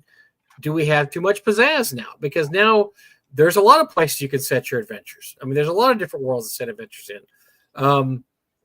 At what point do you just say, "Look, I just want to do my own thing. I just want to do my own homebrew"? Would Hyperborea lend itself to that, or does it? Is it so wedded to Hyperborea that it has to be in your setting? No, I don't think so. There's actually people that I've heard from people who have said that they use my setting with a different set of rules that they prefer, and vice versa, that they use my rules with their own sword and sorcery setting, which I think is cool. I think there's room for that. I prefer the latter more than the former. I don't think that. As long as they're buying your books, we're all very happy. Yeah, right. But I think there's definitely room to do that. It's not going to be everybody's cup of tea because it is a humanocentric world. So you're not going to have your Tolkien type of races and things like that. If you're looking to use this game for your Middle Earth type of setting, right? You can, but you're gonna need to do a lot more homework, and you're gonna probably be adapting from other sources. But yeah, I think it can definitely be done. You don't have to buy the adventures. You can just, like Jim was mentioning earlier about the game itself really is all you need.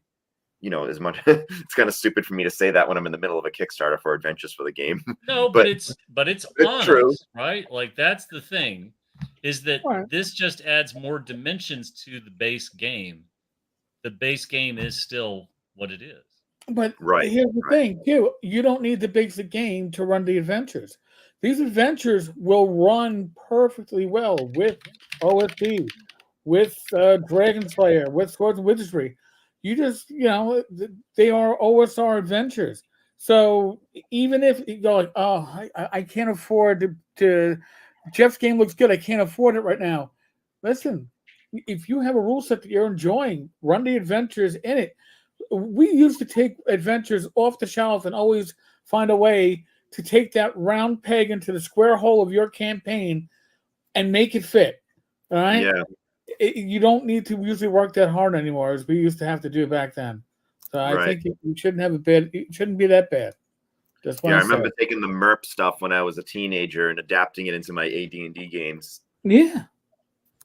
I mean that's what we did. I mean, people complain now. It's like, oh, well, you wrote this for OSC, but I want to use it in Labyrinth Lord.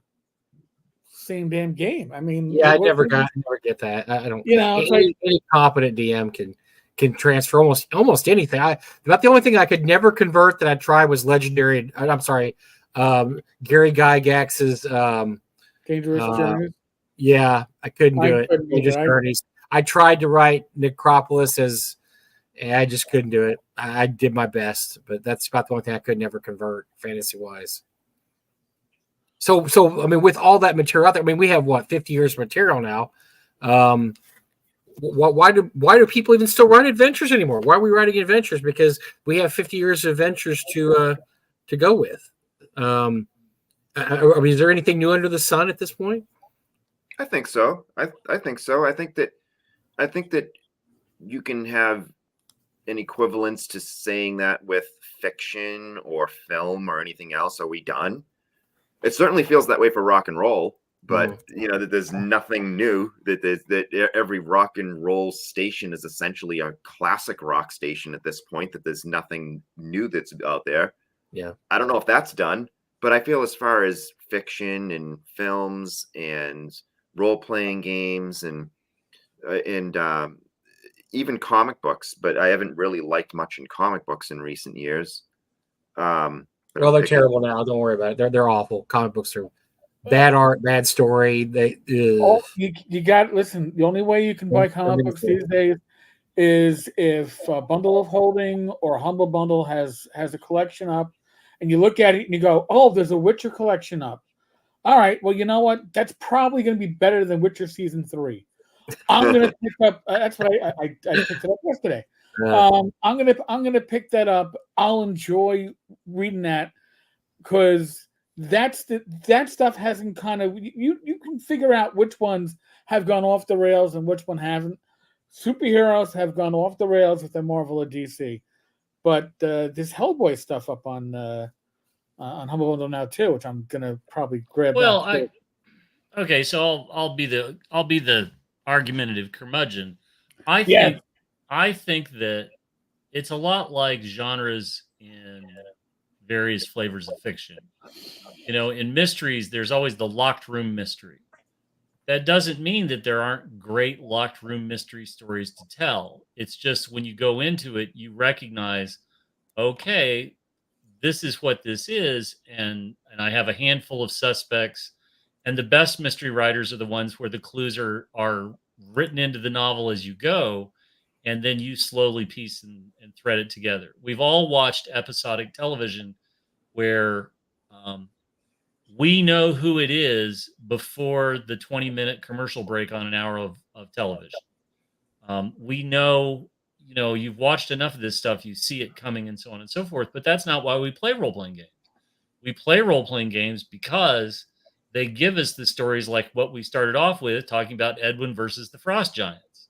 Because we will be telling the story of Edward versus the Frost Giants until we die, because it's a great story. And Jim, that's why. So I get in arguments all the time with people, and you are absolutely right, Jim. I get in arguments all the time with people like, this RPG stuff's going to start going away once the original group gets older. It's been 50, 40 years now.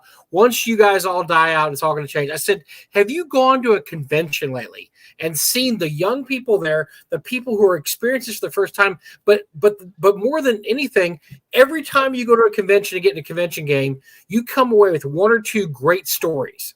Legendary stories. Yeah, that are not repeatable. Nobody else has the same adventures you do. They don't have the same things happen in their adventures. And I had forgotten. Bill reminded me a few weeks ago that it was in that game. We were talking about somebody who goes to conventions and their son comes to conventions, and their son has astonishingly great die rolls.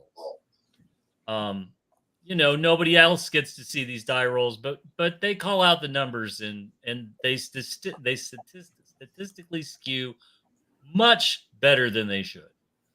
And I'm one of those guys that if it's time for me to roll a dice, I throw it out in the middle of the table because I'm transparent, right?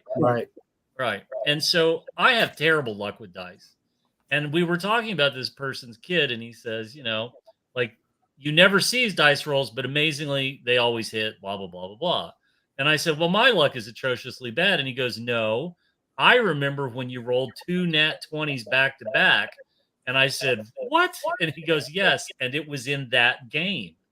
But the story of Edwin versus the Frost Giants had so overshadowed everything else that I had completely forgotten that I had rolled 2 nat 20s back to back. See, I didn't remember that either. Yeah, right. Like, who cares what Kitchen rolled? Did you see Edwin get murdered by the Frost Giants? Right.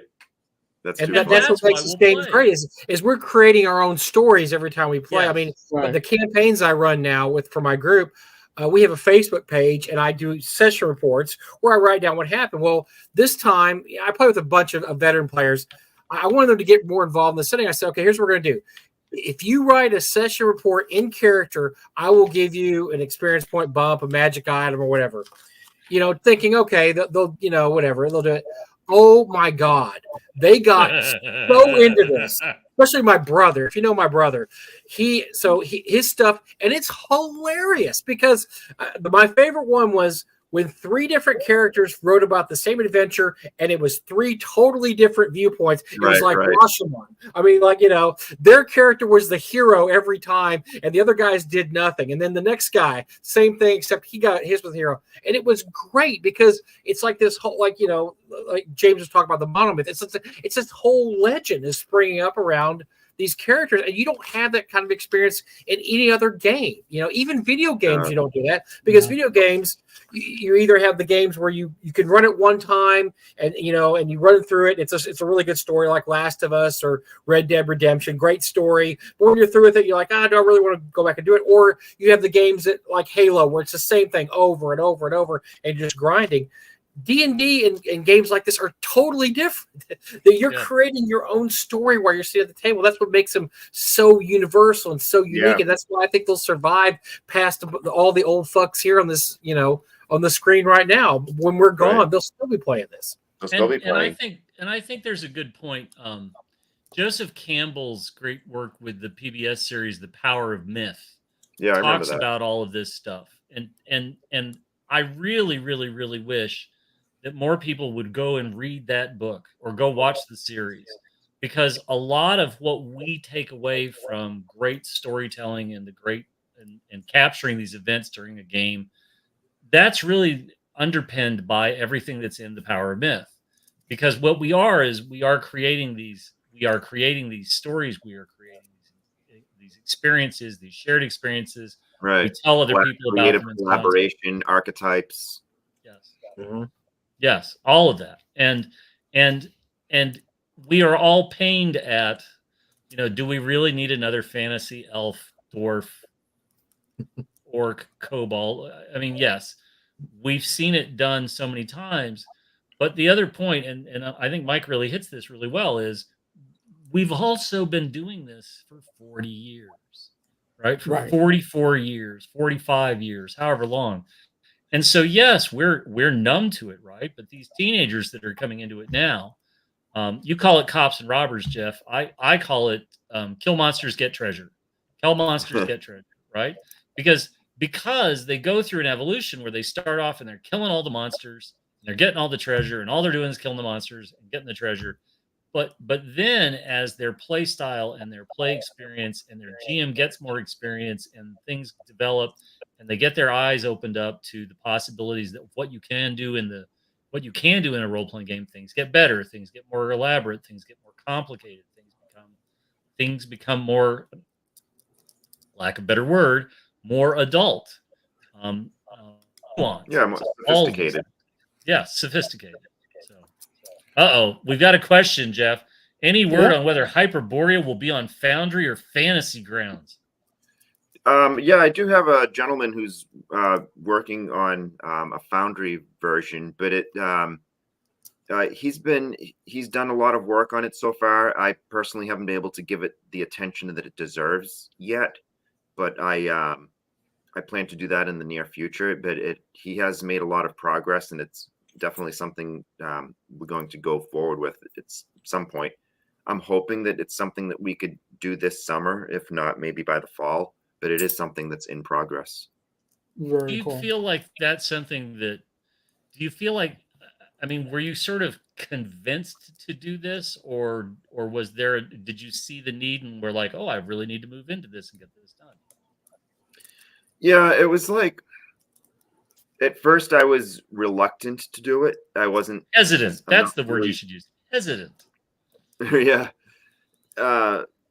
hesitant to do it, and it's just because it's not something that I play in a face-to-face group that gets together every week, so it's not something that I actively do.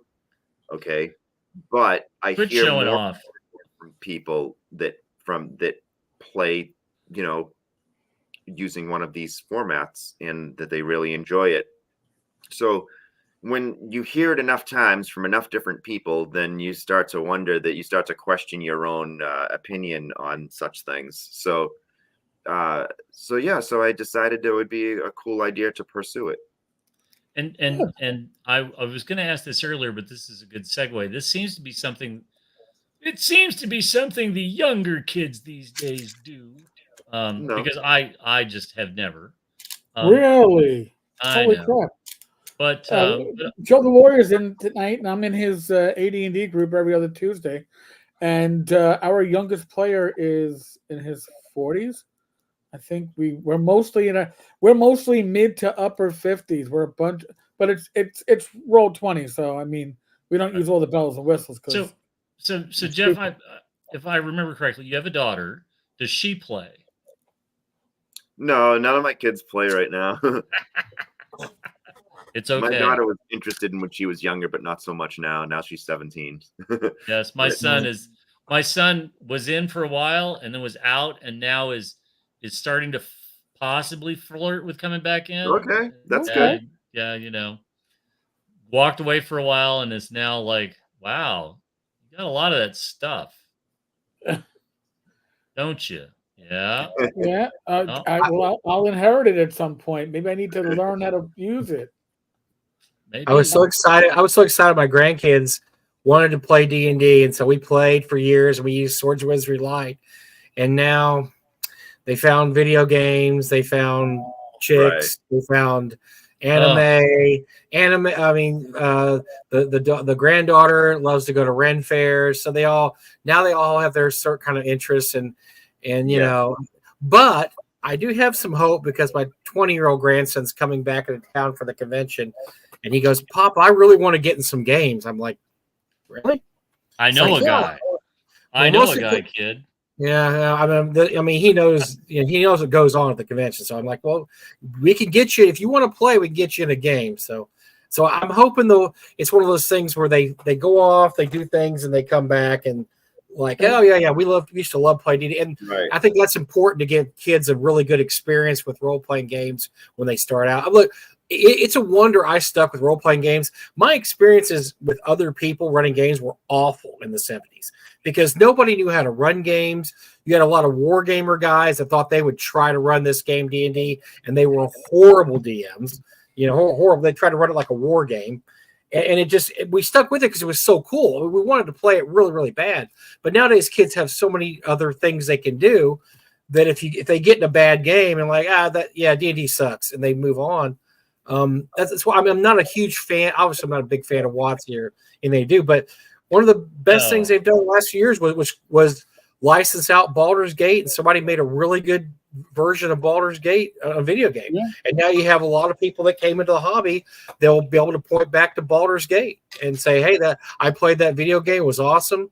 I was kind of hoping the movie might do that a little bit. I do know people that saw the movie and thought, "Hey, that's pretty cool." That's what you play, right? Dungeons & Dragons. Yeah. Well, that looks kind of fun. That looks really cool. So all these things to get out there, hopefully that does convince the younger generation to stick with this. And they're still telling stories around the table, 20, 30 years from now. I'm not as excited about WotC's caretaking of the hobby as well documented. If you watch our show, Eric and I are both not very satisfied with the Ellis Rain is wet as well. Go ahead. Yeah. Wow. But it's gonna. I think it's gonna survive despite whatever WotC does. So, I think so. One of the things that I've seen with my game in recent years is that a lot of people who are coming to it now started by playing, Pathfinder or 5e, and they're looking to branch out and try something else at the absolutely, yes, the same thing. I've seen our We see it in North Texas all the time. We have people that come, and a few years ago, the most scheduled games were 5e games for like maybe a year or two. And talking to Gary this time, it's between OSR and Call of Cthulhu. Those are the two most scheduled games this year.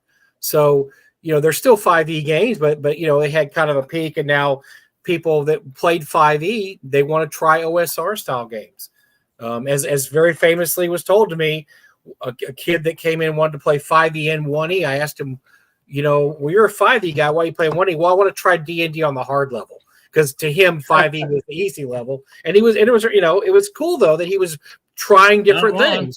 He wasn't wrong at all, not one bit wrong. But it was cool that he wasn't just, oh no, 5e is the only thing I play, which I'm sure there's people that like that, they only play Pathfinder, I know lots of people only play 1e, and so it's great when people get out there and branch out and try different things, and it does help the OSR a lot. I think it helps the OSR much more than it hurts it. So I mean, you have people I know people that they play DCC, which I don't know if I really consider.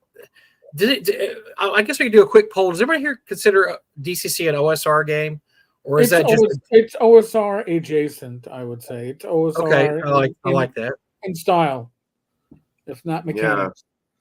But there's some people that just come to cons. That's all they do is they play DCC. They don't play. I don't really sort of see it as an OSR game. I really don't. I think it has its. I think its foundation is really in. I always say that playing DCC feels like Molly Hatchet's Flirting with Disaster. It is a phenomenal album. It has a great cover, and it delivers everything you want from it. But it is not the OSR. It is not. It has a foot in the OSR, but it is its own beast. That's why I call it OSR adjacent. I mean. I'll put it this way: I have converted DCC adventures on the fly to Swords and Wizardry, and it's not easy. But my players love the adventures and hate the system, so you kind of work it. But it's far enough away from core OSR that you got to struggle to make it fit. 8:45. May 22nd, 2024, the first time ever in the history of the world that DCC was compared to Molly Hatchet's Flirting with Disaster album. I just wanted to write that down for posterity's purposes. That has never happened before. And that happened, and we were here, and it happened in front of us. Thank you. Disagree? Jim. No, I thank you for that experience. I now I can say I was here when it happened. So 10 years from now, somebody says, OSR is a lot like Molly Hatchet. Oh, I know this. This was Jim Kitchen did this. You don't steal Jim Kitchen's idea. That's another shirt. It's another shirt, I tell you. It's not another shirt. Knock that off. I want you. I do actually. I found something this week, Tenkar, that I need to actually. I'll bring it next week for the show. When I first started working for Games Workshop in November of 1993, we went on a big whirlwind. Frank Barish and I went on a whirlwind tour up through the Northeast to check stores and talk to store owners and so on. But we ended up staying in some god-awful motel in New Jersey, the Capri Motor Lodge. And I know that because when we were checking out, but like while we were one night in this place, the SWAT team raided a room down on one of the other sections of it, like on the lower level. And so when we checked out, I stole one of their postcards from when it first opened in like 1961 or 62. Oh, wow. And I'll have to bring that next week and show you because it's spectacular. Oh, that's pretty cool. Ugh. The statute of limitations is way. Oh, yeah, you're okay. You're cool now. You're good. Yeah, that's good. You're fine. You're fine. Don't worry about it. That's right. That's right. So Jeffrey, what's you're doing pretty well with the Kickstarter. But what's your elevator pitch to get people to jump in that haven't jumped in just yet? Well, I think that if you're into wild sword and sorcery, weird fantasy adventures that truly work in a modular sense, that you can, play one of these adventures over, 4, 5, 6, 7 sessions with your group of family or friends, you can have a great taste of how Hyperborea works. You can it was either Eric or Mike that mentioned you can play it with other games. These adventures, you could definitely try it with a swords and wizardry type game that's compatible with that type of stuff, or you can play it with our native system, the Hyperborea. And each of these offers something different, new and exciting that expands upon the setting of Hyperborea. And I think that there's a lot of fun to be had. The price points on each of them for that many people playing a game together for that many sessions of play, to me is a great value. When you talk about the quality of the books too, and the artwork and the writing and the care that goes into the editing and the layout, it's the total package is something that I feel like does the hobby justice. God, I want to back it twice. Listen, You can do that. You can do that. I own all 3 editions of Hyperborea. I have every adventure that Jeff has published. And I'm not just saying this because I'm a fanboy and a friend of Jeff. It's because it's damn good stuff. Thank you. All right? It's just honestly good stuff. It's going to be quality art, and it's going to be adventures that you'd want to put your players through. Maybe Guys, kill them. we've said the word Hyperborea more than we've said Humble Bundle tonight, and that's an achievement. Uh-oh. Whoa. I tell you what, Jeff, although I don't use the Hyperborea rules, and that's kind of maybe a wish list for me someday. I do use a lot of the sensibilities of the setting in my settings, because I kind of like, I'm not a big Tolkien elf. I don't know how we would say it. I don't like the Tolkien drift of D&D as much as I like kind of the grim and gritty world of, Conan and all those guys. So I do use a lot of those sensibilities. Yeah. I don't like the fruity elves in the forest that come out and do whatever. I like the elves that might kill you if you go in the forest. They don't really like the way you look. You cut down a tree to create a fire, honey. Let's fill this guy full of arrows and string him up so he'll be a warning to other people. That's the kind of stuff I like. So yes, it does inform me a lot it does work its way into my campaign, the kind of the grim and gritty and grimness. So I can dig that. Yeah. Okay, so we seem to be sort of going around here. I just want to thank Jeff. I want to thank Jeffrey because really and truly, I think you've been through one of the hardships that this industry offers all too much. There's an abundance of pain in this industry where you worked on something that was seemingly everything was going right until it wasn't,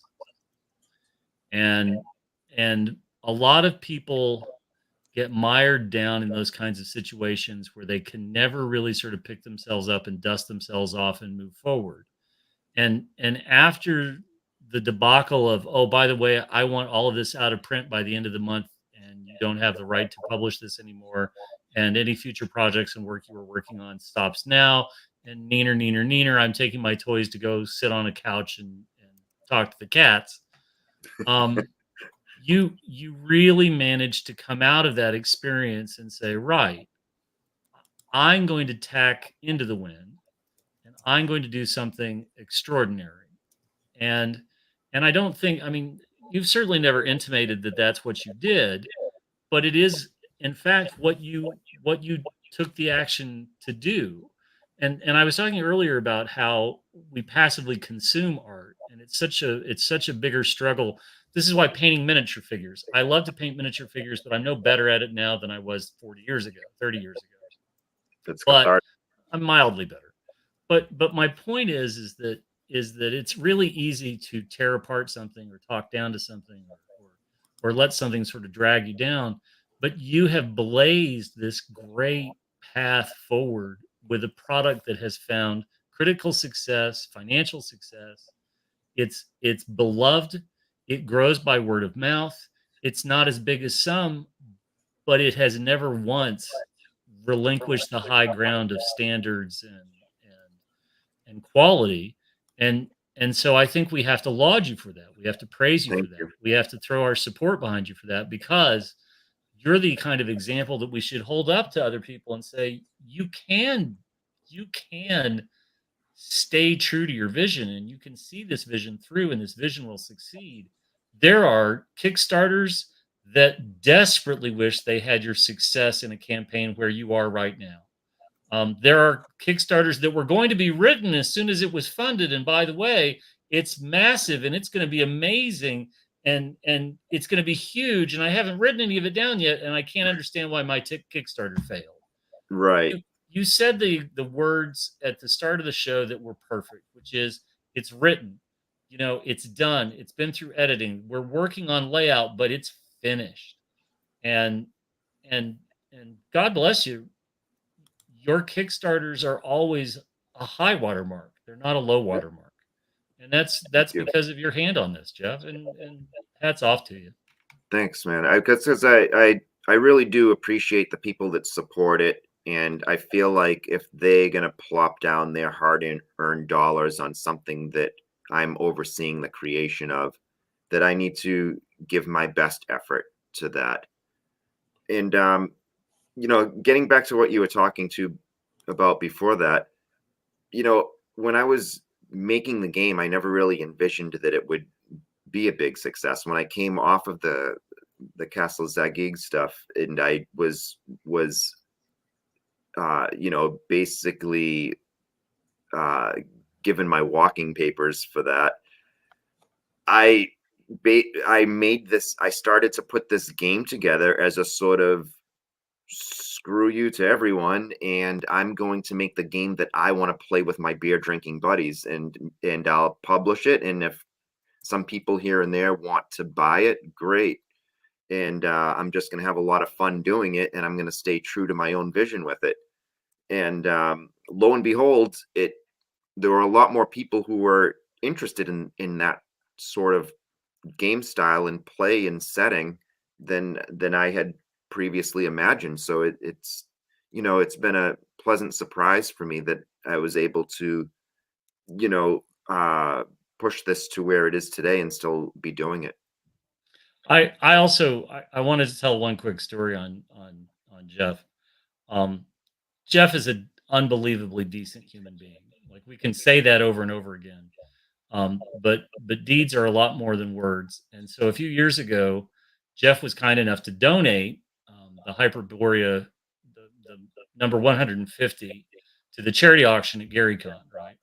Also, too, at that same convention, I had actually gotten a seat to his Celebrity Saturday Night game.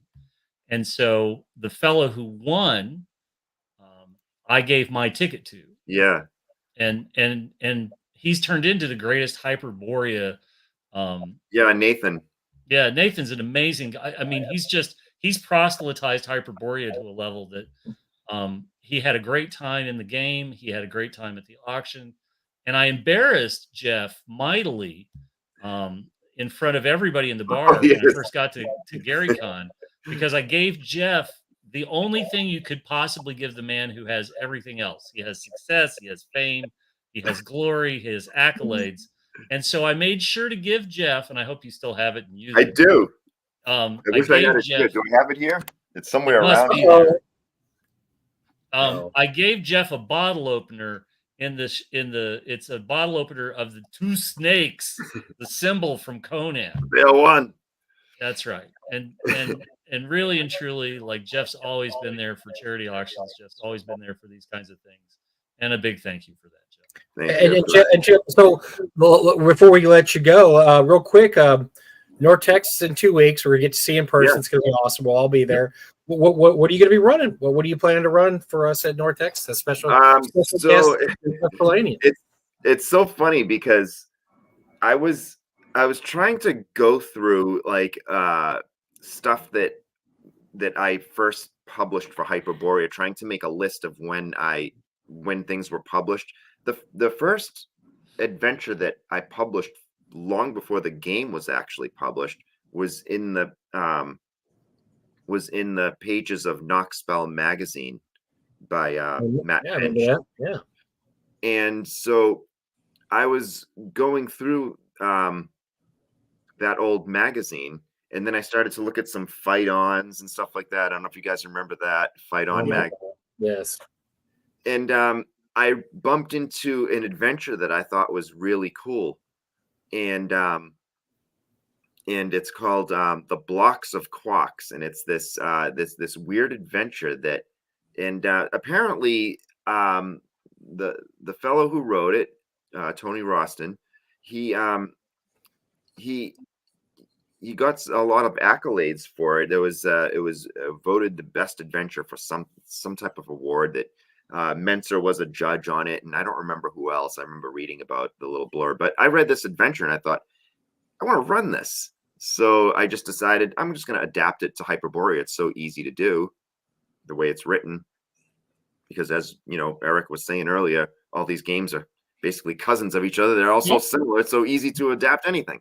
So I decided that I would run that at North Texas. So I'm running it. So we're going to have a boardroom. It's room 1014 at the hotel, and we're going to be there running games in this boardroom throughout the weekend. Myself and 2 other referees. There's going to be other Hyperborea games at North Texas throughout the weekend. I think we have 14 sessions in total, which is pretty great. Wow, pretty good. That's amazing. And so, you know, a variety of game referees, some of them that surprised me that they submitted games. I didn't know they were doing it. And so there's going to be a whole bunch of Hyperborea around. And if you are there and you feel like stopping by Boardroom 1014, you can find myself and some of my accomplices, Morgan and Zach, running Hyperborea games, 3 games per day in that room.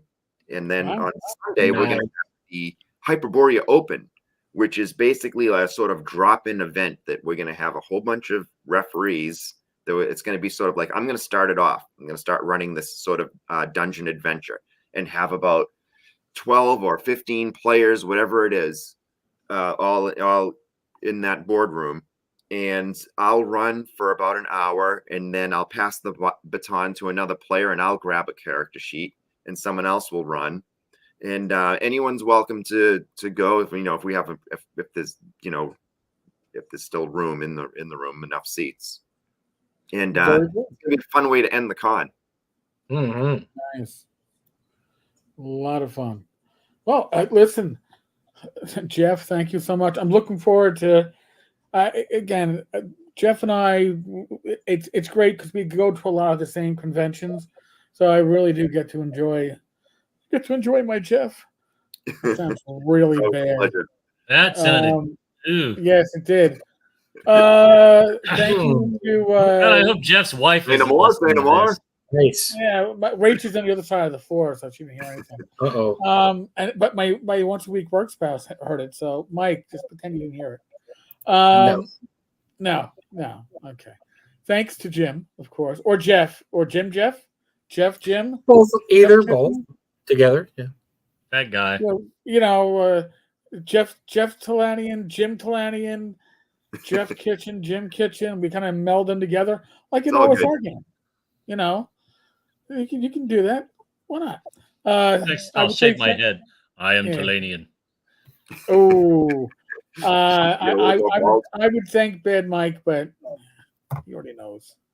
Oh, good. By the way, John, Jeff does run his own Hyperborea campaign with his home group. Yes, he was making us all feel bad because they're weekly. Yeah, I'm only every other week. God, I'm lucky. I know. Jeez, who the hell are these adults that can meet weekly? Weird. I don't get it. And they meet in person on top of a weekly game in person. Weird. But I don't play it though. I hop into other people's games. I think when I'm not running, one of the guys is I'm trying to think of the Free League game. Not Aliens. Not Aliens, no. Simbaroom. Oh, okay. One of the guys I know you weren't going to say Cinnabar. Oh. another story. Oh, So my yeah, God. I play other game systems when I'm playing, but I'm usually the person running the game, probably 80 or 90% of the time. Understandable. All right. Well, there you go. Folks, thank you so much for joining us. You had a lively chat. Great. Jeff is, of course, a great guest. And Jeff Jim is a really good, what do they call that? Questioner? Interviewer. Interlocutor. I don't know. Jeff Interlocutor. looked pained a couple of times. He's like, Christ, knock it off. Folks, God. be safe, be well. God bless. Roll those dice, roll them well. I'll be back with some random video tomorrow. Discord channel at 9:00 for a hangout if you want to. And Wait. next live stream is Friday. Wait. But What? don't forget, at North Texas, this show is going to be live. And if Oh, you dear. think we have fun Right. when Yes. we're over the internet, Oh. just wait till we get wheels up at North Texas. With a Oh, little we bit are of going bourbon to be and live. no filter. What is that 7 gonna be? Central, And holding hands too. We like to hold hands during the video. We're going to do this Wednesday, live. Wednesday, Thursday is the whiskey tasting. Friday, Saturday. You know what? No, the You're gonna whiskey I thought we were tasting. doing this show Whiskey Wednesday tasting's night. It's Friday. The whiskey Yeah, Yeah, tasting whiskey is Friday. tasting's Friday. Oh, We're whiskey doing tasting this is show Friday? Wednesday night. All right. Yeah, So this I'll is move- Wednesday night. all right, and then we'll. All right. I didn't know. You didn't know. Okay. All right. I wasn't Good to know. told. Last 2 years. So I did not get the memo, I guess. All right. Okay. Ugh. I barely All know right. myself. All right, folks. Count Later. us out. Later. Be good. Folks, thanks for having me. I truly appreciate it. Thank you.